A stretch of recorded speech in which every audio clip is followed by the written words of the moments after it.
Gold trusted gold buyers. మీరు తాకట్టు పెట్టిన బంగారాన్ని విడిపించి ఈ రోజు ఉన్న మార్కెట్ ధరకు కొనబడను. అవును, అలా చాలా మందికి ఇచ్చాను. అండ్ మీరు ప్రమోషన్స్ కూడా చాలా తక్కువ చేస్తారు కదా? చాలా తక్కువ చేస్తాను, అసలు చాలా rare.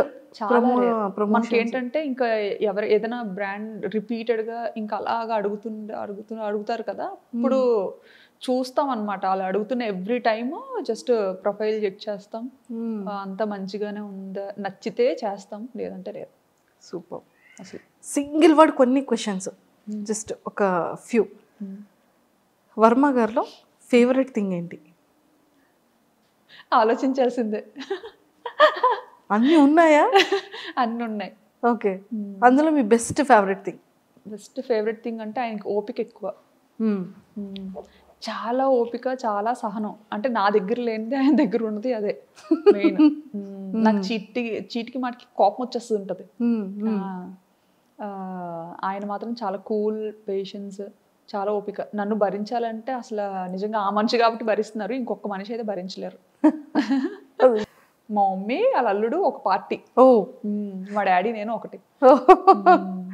Okay, so Varma sir ఫేస్లో మీ ఫేవరెట్ పార్ట్? ఐస్. ఐస్ అంటే ఇష్టం, చాలా ఇష్టం. ఎంత ఐస్. ఓకే, చాలా ఇష్టం. వర్మ సార్ తీసుకున్న ఫుడ్లో ఫేవరెట్ ఫుడ్ ఏంటి?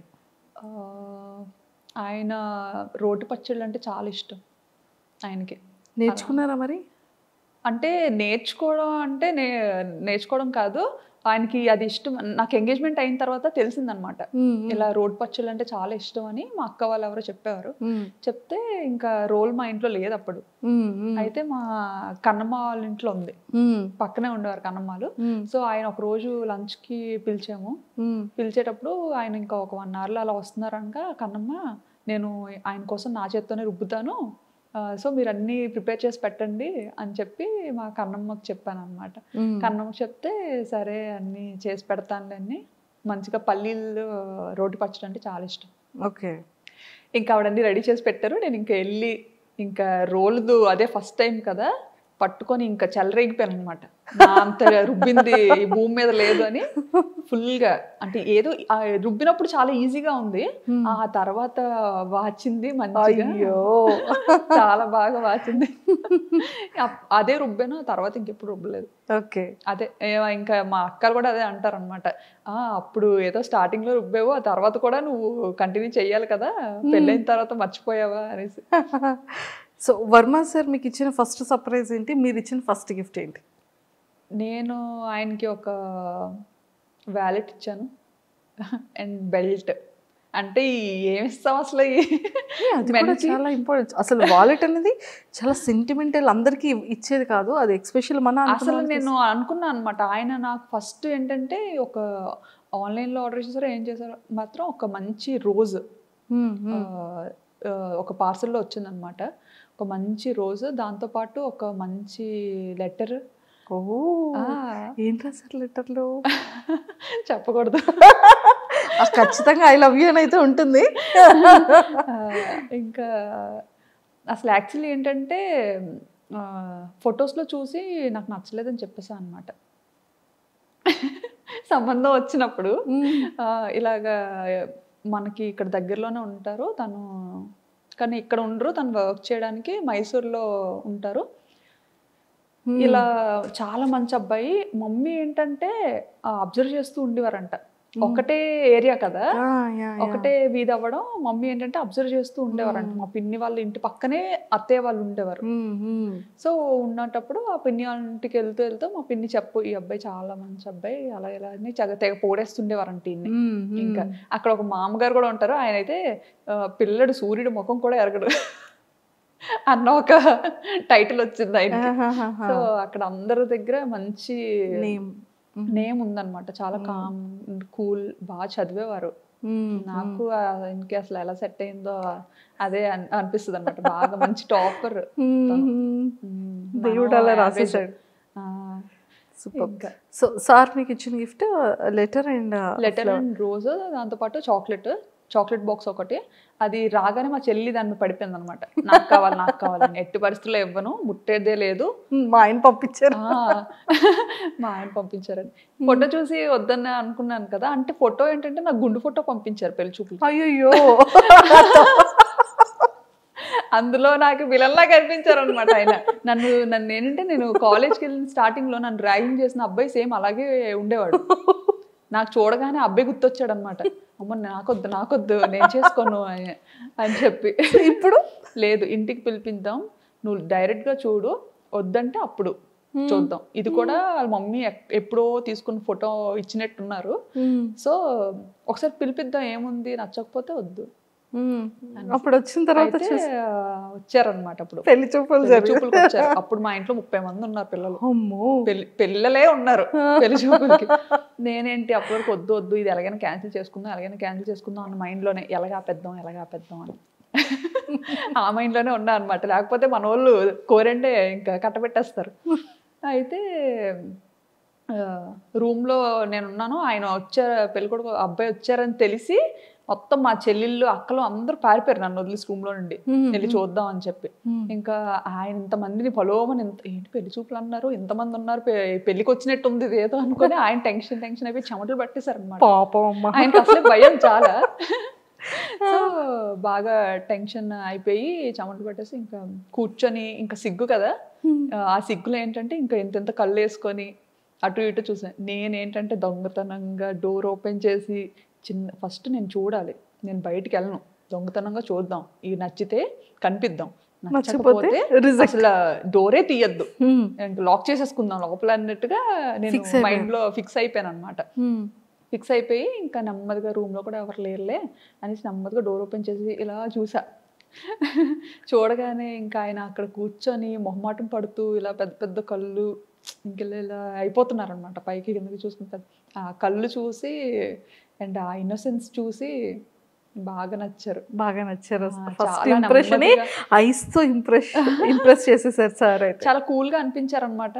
అండ్ ముందుగా మా అక్క వాళ్ళు, మా కన్నమ్మ వాళ్ళు బాగా చెప్పారు ఆయన గురించి. అవన్నీ మైండ్ లో చూడడానికి కొంచెం భయం వేసిందని నేను వద్దనుకున్నాను. బట్ బయట చూసి ఇంకా ఫస్ట్ ఇదిలోనే సినిమాల్లో చూస్తుంటాం కదా, గంట కొట్టడం ఏదో అంటారు, ఏదో మంచి వైబ్ ఉంటది గంట, అది అప్పుడు స్టార్ట్ అయితే ఓహో దీన్నేనా అంటారు అని. సో అలా. So first I love you మీరు చెప్పారా సార్ చెప్పారు? తనే ఫస్ట్. మనం అంత సాహసం ఎక్కడ చేస్తామండి. ఓకే. మీకు ఇంకో విషయం తెలుసా, ఆయన రాకముందు నేను చెప్పా, మీరు డైరెక్ట్ గా ఇంటికి పిలిపించొద్దు, ఎందుకంటే నాకు అలా ఇష్టం ఉండదు, ఫస్ట్ టైం కదా, ఫస్ట్ మ్యాచే మీరు ఇలాగా ఇంటికి పిలిపిస్తే అది వద్దు అని చెప్పలేము, అలా చేయకూడదు కదా, సో ముందు ఒకసారి కాల్లో మాట్లాడతా, ఒకసారి మాట్లాడితే బెటర్ అసలు ఏంటి అని చెప్పి అని. సో అప్పుడు మమ్మీ ఇలా మదర్ని అడిగి ఇలా కాంటాక్ట్ నెంబర్ తీసుకొని మాట్లాడించారనమాట. మాట్లాడించేటప్పుడు కూడా ఇంకా అప్పుడు కూడా సీరియస్గానే ఇంకా ఆయన చాలా మొహమాటం పడేవారు అనమాట, ఏం మాట్లాడాలి ఏంటి అని. నేను మాత్రం హాయ్ అండి మీకు వంట వచ్చా. ఫస్ట్ మీ ఫోన్ కాల్లో మీరు ఇద్దరు మాట్లాడుకునేది వంట వచ్చా అంటే ఇంకేం మాట్లాడుకోవాలో తెలియదు, మీ పేరు అంతా మాట్లాడాం, బేసిక్ థింగ్స్ అన్ని మాట్లాడుకున్నాం. తర్వాత ఇంకా ఆయన అడిగారు ఫస్ట్ నన్ను, మీకు ఏం అడగాలో తెలియక వంట వచ్చా అన్నట్టుగా అడిగారు అనమాట. అడిగితే అంతేం రాదండి అని చెప్పాను. ఆయనకి నేను అన్నాను అనమాట, మీకు వంట వచ్చా అని. అంటే ఆయన అన్నారు, నాకు పర్లేదు చేయగలుగుతాను, కొంచెం నేను దూరంగా ఉన్నాను కదా, కొన్ని ట్రై చేస్తాను పర్లేదు అని చెప్తే, అయితే నేను రైస్ నేర్చుకుంటాను అని చెప్పాను. నాకైతే రైస్ ఈజీ కదా, రైస్ వండడం నేర్చుకోగలుగుతాను నేను అనేసి అన్నట్టుగా, అంటే బాగానే మాట్లాడారు. ఎంత నవ్వుకొని ఉంటారో సారు, రైస్ నేర్చుకుంటారు, చాలా పొగరు అనుకున్నారంట. అయ్యో అంటే ఇంకేం మర్చిపోయానులేండి, ఇంకేమో మాట్లాడాను ఇంకా మర్చిపోయాను. సో పాపం పెళ్లి కొడుకు యాక్చువల్లీ పెళ్లి కూతురు అడగాల్సిన క్వశ్చన్స్ అన్ని కూడా అంటే నేను నాకు నచ్చలేదు అని చెప్పకుండా అతనికి నేను నచ్చలేదు అని అతను చెప్పాలి అన్నట్టుగా మాట్లాడాను అనమాట. Hats off. అమ్మాయిలు అయి ఉండి అలా చెప్పలేం కదా. Yes, yes, అంటే true, true, డాడీ దగ్గర ధైర్యంగా చెప్పేస్తాను, మన వాళ్ళ దగ్గర చెప్పేస్తాను. బట్ ఏంటి అది ఉండిపోద్ది కదా, ఒకప్పుడు అలా ఏదైనా ఒక అమ్మాయి ఒక మాట చెప్పింది అంటే అది ఇంకా చుట్టాలందరిలో వెళ్ళిపోయి ఇంకా ఆ మాట ఉండిపోతుంది. సో ఏంటంటే ఆయనే ఆ పిల్ల నాకు నచ్చలేదు, ఆ పిల్లకి చాలా పొగరు అని చెప్పాలి అన్నట్టుగా మాట్లాడాను ఆయనతో. అయ్యో. కానీ ఆయన అంత ఏం తీసుకోలేదు. మా అత్తయ్యకి మామూలుగా ఇలా చెప్పినట్టున్నారు, ఆ అమ్మాయి ఇలా మాట్లాడింది అన్నట్టు చెప్పినట్టున్నారు. బట్ మా అత్తయ్య ఏంటంటే బాగా నచ్చేసారనమాట. నాకైతే బాగా నచ్చిందిరా అమ్మాయి, ఎలా అయినా నాకు కోడలు చూడు పోని బయట అన్నట్టుగా చెప్పి తీసుకొచ్చారు పాపం అనేసి. మీ ఇద్దరిలో అంటే మీ ఇద్దరి లైఫ్లో, మీ ఇద్దరి పీరియడ్లో మీ ఫేవరెట్ మెమరబుల్ మూమెంట్? చాలా ఉన్నాయి, ఏం చెప్పను. ఫర్ ఎవర్ మెమరబుల్ ఇప్పటి వరకు? ఇప్పటి వరకు రావట్లేదు, ఏం చెప్పాలో తెలియదు. పెళ్ళి, ఫస్ట్ కన్సీవ్, లేకపోతే ఫస్ట్ సర్ప్రైజ్, లేకపోతే సార్ పెట్టిన ఫస్ట్ కీస్? ఆలోచిస్తున్నాను.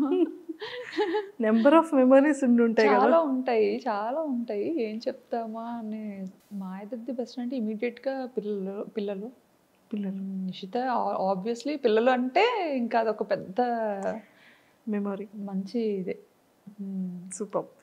అండ్ ఎప్పుడైనా చాలా మిస్సింగ్ ఫీలింగ్ వచ్చిందా? అంటే ఇప్పటి వరకు సార్కి మీరు ఎక్స్ప్రెస్ చేయలేంది ఆ మిస్సింగ్ ఫీలింగ్ వచ్చింది. ఎందుకంటే ఎప్పుడు ఇండియాలోనే ఉండేదాన్ని, ఆయన అక్కడ థాయిలాండ్లోనే ఉండేవారు.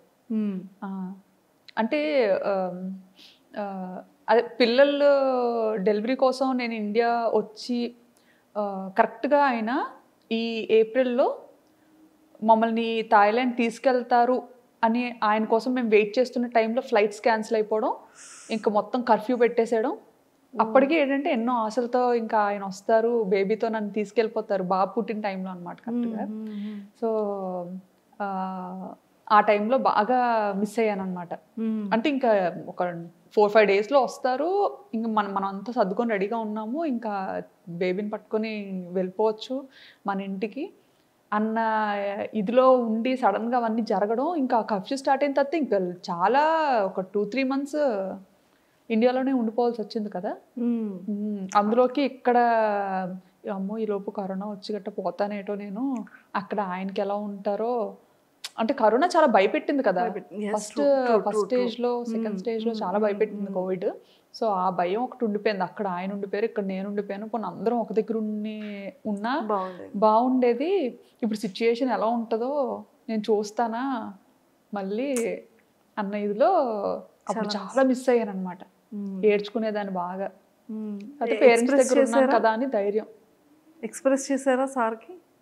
చెప్తా ఉంటాం కదా, వచ్చేయాలనిపిస్తుంది. సూపర్. అండ్ కొన్ని వీడియోస్లో మనం చూస్తూ ఉంటాం, మేము చాలా వరకు మీ పేరుతో కొన్ని పేజెస్ ఓపెన్ చేసేయడం, ఇన్స్టా ఓపెన్ చేయడం, యూట్యూబ్ ఓపెన్ చేయడం చాలా అండి కదా. అండ్ వెబ్సైట్స్లో అయితే బ్యాంకాక్ పిల్ల ఇల్లు చూసారా, బ్యాంకాక్ పిల్ల బంగ్లా చూసారా, బ్యాంకాక్ లో పెట్టేస్తున్నారు. అలా అలా అసలు ఒక నార్మల్ అమ్మాయిది అసలు అలా ఎలా పెడతారో కూడా నాకు అర్థం కాదు.